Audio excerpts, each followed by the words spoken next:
약에 대한 두려움을 가지신 분들이 굉장히 많아요. 처음에 이제 만났을 때부터 당신은 무슨 병이야? 이렇게 진단을 내리기보다도 적극적으로 다른 병원에 가보시는 것도 추천드려요. 안녕하세요. 유튜브에 짜잘한 일상을 담고 있는 희중입니다. 저번에 제가 정신과를 고민하시는 분들을 위해 영상을 하나 찍었었죠. 이 영상이 궁금하신 분들은 제가 아이카드 담아 놓을 테니까 여기에서 한번 확인해 보시면 되겠습니다. 요번에는 정신과를 좀 가야겠다 아니면 가보고 싶다 이런 생각이 드신 분들을 위해 제가 좀 더 디테일한 이야기들을 해보려고 해요. 제가 정신과를 찾아갈 때에도 고민이 굉장히 많이 됐거든요. 실질적으로 먼저 어떻게 병원을 찾아야 되는가? 가서 무슨 얘기를 하면 되지? 그리고 약에 대한 부작용 같은 게 있으면 어떡하지? 선생님이랑 나랑 잘 안 맞으면 어떡하지? 이런 걱정들에 대해서 한번 이야기를 나눠볼게요. 먼저 첫 번째, 정신과를 어떻게 찾아가면 좋을까? 제가 추천드리고 싶은 앱은 먼저 네이버 지도와 굿닥이라는 앱입니다. 저는 먼저 일단 네이버 지도를 찾아보시는 걸 추천드려요. 네이버 지도에서 우리 집을 내 위치로 해놓고 우리 집에서 가까운 곳 위주로 정신과를 검색해서 찾아보시는 겁니다. 그 다음에 네이버 지도에 리뷰 기능이 있으니까요. 이 리뷰를 보시면서 괜찮고 나랑 잘 맞을 것 같은 병원을 찾아가는 거죠. 그리고 만약에 여기에 리뷰가 적거나 좀 더 많은 리뷰를 보고 싶으시다면 굿닥이라는 앱도 있으니까 이 앱도 한번 참고해 주시면 좋을 것 같아요. 네, 먼저 네이버 지도를 통해서 우리 집이랑 가까운 곳을 찾는 걸 추천드려요. 왜 체육관도 가까워야 잘 가게 되잖아요. 정신과도 마찬가지라고 생각돼요. 매주 또는 격주로 가야 될 가능성이 높기 때문에 가까운 곳을 가는 것을 추천해 드립니다. 그리고 두 번째, 정신과에 가서 무슨 이야기를 하면 좋지? 일단 뭔가 이런 게 정해져 있는 건 아니에요. 에피소드 형식으로 이야기하셔도 되고 나의 기분이나 뭐 증상 위주로 이야기하셔도 괜찮죠. 저는 원래 상담 치료를 먼저 받았었거든요. 저는 상담 치료도 굉장히 도움이 됐어요. 근데 상담 치료는 비용이 너무 비싸요. 이런 부분이 저는 굉장히 부담돼서 정신과를 생각하게 된 거거든요. 근데 정신과도 그냥 약만 주는 곳이 아니에요. 상담 치료도 함께 병행되기 때문에 상담 치료에서 하셨던 것처럼 에피소드를 이야기하셔도 됩니다. 에피소드를 내가 이야기하고 싶을 경우에는 이야기하는 게 맞아요. 근데 저는 무슨 얘기를 해야 되는지 모르겠어서 에피소드를 이야기한 케이스거든요. 이럴 경우에 좀 횡설수설하게 되고 중요하지 않은 이야기를 하게 되고 선생님이 진단을 내리는데도 에피소드를 이렇게 헤쳐가지고 분석해서 증상을 확인해야 되기 때문에 조금 번거롭고 시간이 더 오래 걸릴 수가 있어요. 그렇기 때문에 만약에 딱히 에피소드를 꼭 얘기하고 싶은 게 아니시다라고 하면 증상 위주로 말씀드리는 걸 추천해 드릴게요.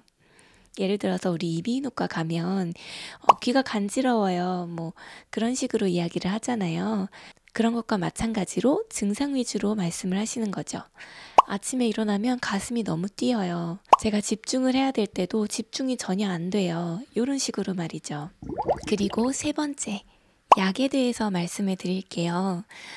약에 대한 두려움을 가지신 분들이 굉장히 많아요. 근데 부작용이라는 게 절대 없습니다 라고 말씀을 드릴 수는 없어요.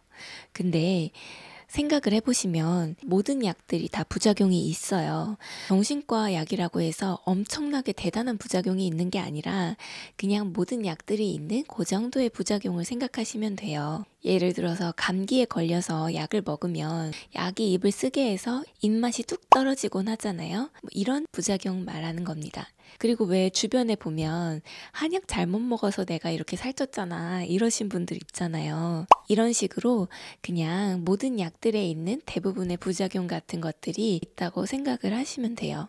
그리고 선생님께서 막 처음부터 부작용이 크게 있을 수 있는 강렬한 약을 쓰시고 고용량을 쓰시지 않으세요. 처음에 이제 만났을 때부터 당신은 무슨 병이야? 이렇게 진단을 내리기보다도 이런 병일 가능성이 높겠구나 하고 그 병과 관련된 약들을 저용량으로 써보면서 조절을 해나가는 거거든요. 그렇기 때문에 너무 막 강렬한 부작용이 있는 그런 약을 주지 않을까? 요렇게 걱정하시진 않으셔도 괜찮을 것 같아요. 저도 사실 부작용이 있었거든요. 그 부작용이 뭐였냐면 불면이었어요. 막 새벽에 똘망똘망한 상태로 3시, 5시 요쯤에 깨고 그랬거든요. 그거에 대해서 선생님께 말씀을 드렸을 때 선생님이 약도 조절해 주셨고 취침 전에 잠에 도움을 주는 약도 추가로 더 넣어 주셨어요. 저는 이게 수면제인 줄 알았거든요. 근데 이게 수면제가 아니라 잠에 도움을 줄 수 있는 보조제라고 하더라고요. 그러니까 수면제도 이제 부작용이 있는 경우가 좀 있잖아요. 그렇기 때문에 수면제를 사용하시는 데에도 조심을 하신 게 아닌가 싶더라고요. 이런 식으로 정신과 선생님들이 약을 사용하실 때 굉장히 조심스럽게 사용을 하세요. 그리고 약에 대해 조절하거나 약을 키우거나 줄이거나 하는데 이걸 말씀을 해주시기 때문에 저는 그래도 지금보다 더 먹는 건 좀 부담스러워요. 뭐 이런 의견을 말씀해 주시면 적극적으로 반영을 해주시니까 너무 그 부분에 대해서 걱정하지 않으셔도 될 것 같아요. 그리고 마지막으로 의사 선생님과 내가 잘 맞지 않으면 어떡하지? 라는 걱정에 대해서 이야기를 해보도록 할게요. 저는 이번에 4번째 선생님을 만났는데요. 여태까지 만나온 의사 선생님들이랑 사실 잘 맞지가 않았어요. 선생님을 만나보고 잘 맞지 않는 것 같다라고 했을 때 다음 내원을 그냥 하지 않거나 예약을 잡아주셨다면 그냥 취소한다고 해도 왜요? 왜 그러시는데요? 뭐가 문제였나요? 막 이러지 않아요. 그냥 그러셨군요 이렇게 얘기해 주시기 때문에 너무 걱정하지 마시고 한번 가보시고 아니면은 그냥 다른 병원에 가면 된다고 편안하게 생각하셔도 돼요. 좀 의사 선생님이 나랑 잘 안 맞는 것 같다라고 하면 적극적으로 다른 병원에 가보시는 것도 추천드려요. 그렇게 해도 뭔가 문제가 생기지 않으니까 너무 걱정 마시고요. 이번에 제가 준비한 이야기는 여기까지입니다. 저번에 올린 저의 영상에 구독을 눌러주신 분들도 계시고 댓글로 소통해주신 분도 계셔요. 너무너무 감사합니다. 이번 영상에도 괜찮으시다면 댓글을 통해서 의견도 말씀해주시고 잘 지내고 계신지 안부도 좀 전해주세요. 저의 이야기가 조금이라도 도움이 되셨다면 좋아요 눌러주시고 저를 처음 보시는 분들은 구독도 눌러주시면 저랑 다음번에 또 만나보실 수 있으실 거예요.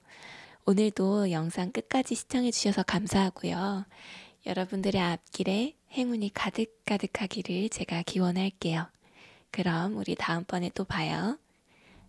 안녕!